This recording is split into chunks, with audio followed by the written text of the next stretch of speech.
Hello, I'm Claire Costigan. You're watching The Big Story on Australian Broker News.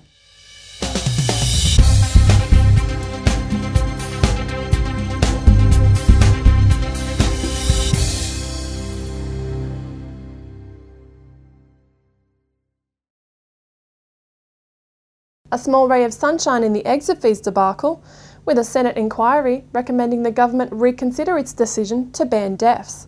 MFAA CEO Phil Naylor says it's welcome news. Well, we're really delighted with the Senate Committee's recommendations there. We spent a lot of time and effort in preparing submissions to go to the Senate Committee and appearing before the Senate Committee, and it's been really great that they've pretty well accepted what we put to them. They've accepted the strength of our argument, which was that removing DEFs would decrease competition, not increase competition as the government was suggesting. It's good that there has finally been recognition of a situation that most of the industry have been talking about so far, and that is not banning the DEFs and ensuring that the housing market is kept as competitive as possible. But the battle has a long way to go.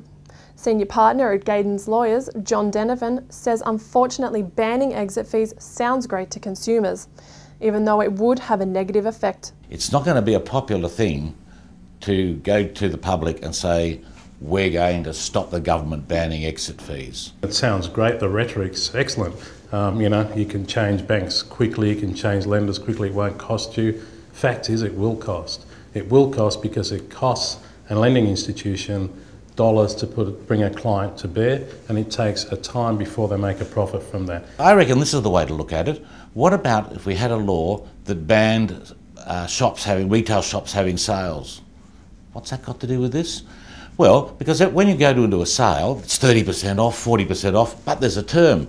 The condition is that you can't return the goods because it's a clearance sale. Well, that's what non-banks were doing. They were giving you a lower interest rate, but you had to keep the goods for a while. So I reckon Mr. Swan's on a bit of a roll here. He might ban cheap airfares and he might ban department store sales. Head of Lending Distribution at Provident Capital, Steve Sampson, says despite all the logic, changing the government's position will be hard. I'm not a mind reader, but I must say Swan did have information and advice before similar to what the Senate Committee is recommending. So, I'm not all that confident that he will relent. But let's hope that, the government do see some sense and quickly let us know what the situation is, and hopefully that will be not banning DEFs. Look, I've had discussions through our various membership committees with our members who are involved, especially in the mortgage management and the non-bank lending area, and they're the ones who are most vitally affected. And look, a lot of them are starting to make alternative plans, but they are interested to see whether the Senate's recommendations can come off. What you can do depends, of course, who you are, because if you're a big organisation, it's like turning the Queen Mary around. It takes a long time to make a decision and then implement it. Smaller businesses can react faster. The big ones, I suppose, the big banks have already removed exit fees, more or less.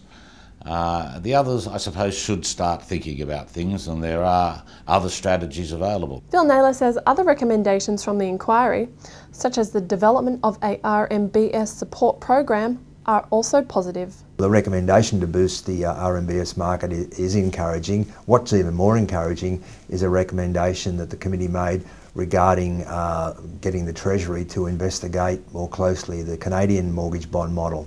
We made some detailed submissions about the benefits of the Canadian model, which has been very successful in providing securitized funds to the mortgage industry and especially to non-bank lenders. Canadian government have backed their RMBS to $300–400 billion. We boosted ours to a whole $20 billion. I think there's a lot more that can be done in that area. And I think that's the key. That's the key to the real competition in the industry, is being able to get the funds in that we can lend out at a reasonable rate. It's encouraging that people keep waving the RMBS flag and saying, yes, yes, let's do the Canadian model. But as fast as we say yes, the Treasurer does seem to be saying no. And so until he starts turning his ship around, we're not going to get far. A reminder now that nominations have opened for the 10th Annual Australian Mortgage Awards.